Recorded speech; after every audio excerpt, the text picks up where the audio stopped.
I've never been to Portland, and I'm attracted to it because it reminds me a little bit of Montreal, where I was born. And Willamette, St. Lawrence River in Montreal, and the Willamette here. And the buildings aren't, cascading up into the skies, like New York and every other big city, and it still has a charm. And the people are wonderful. It's just, the food is fantastic. It's really, but the people, I think, is what it's all about, and this is one of the more enjoyable ones, despite the weather. Yes. I don't mind the weather. I like snow. And in Montreal, we call that the snow flurry, like that. It come, it go, but mostly it stay where it is, never goes away. Have you met fans where you've watched them grow up through the years? Are they bringing their kids, that kind of thing? Exactly.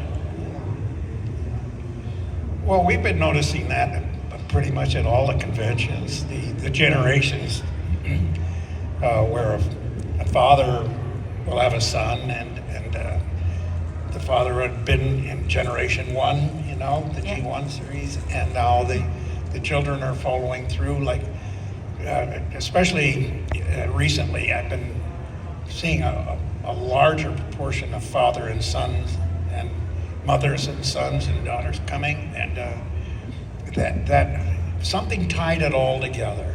There was the G1, then the movies came along, and when the movies came along, it created a whole new interest, and so they went back into Generation 1 again. And I find them talking about Generation 1 now more than I had ever talked about it before. And it's a little embarrassing because I forget a lot of it. Well, it's a lot. I don't remember half the things that were said. I said that? Oh, I don't remember saying that. I said that? Oh, but don't. Oh, come on. Don't look at me like that. Come on, Megatron. I'll kick some butt. Well, I do remember, yes. Doing stand-up is kind of it's a wonderful, wonderful place. It's scary. But you get an instant feedback, and in our business now and in school or whatever, everybody's telling you what to do, and you get rewarded for what somebody else writes or what somebody else, But when you do stand-up, it is genuine. It's your relationship with the audience. You get instant feedback, and you learn. You learn what's funny, timing.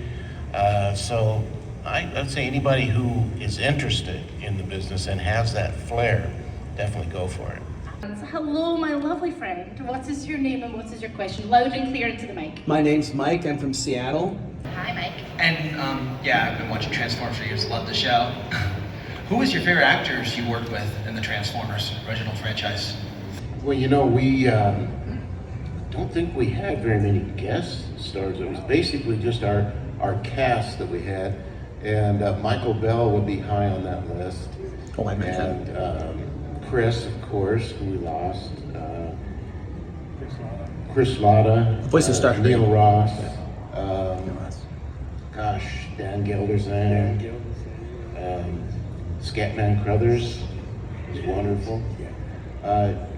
Everybody brought something special. Obviously, that's why they were cast in their roles. But in that day, we didn't really have like celebrity guest stars or unusual people brought in, for any reasons. It was just the cast, and we became a family, and they were all just a joy to work with.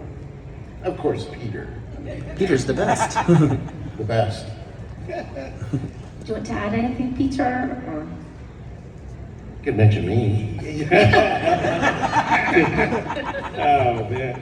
We had so much fun, and it's hard to put anybody on the pedestal because we were equally entertaining each other. So it was more of the family that Frank just mentioned. As a family, there was no question that we made the time disappear really quickly because we were good at what we did. Everybody was selected for a reason, and we all blended together, and that's the greatest memory I have.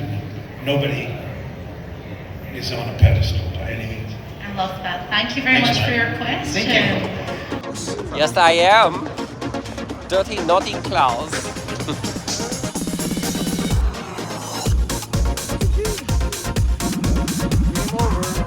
What is Dick have to say to that?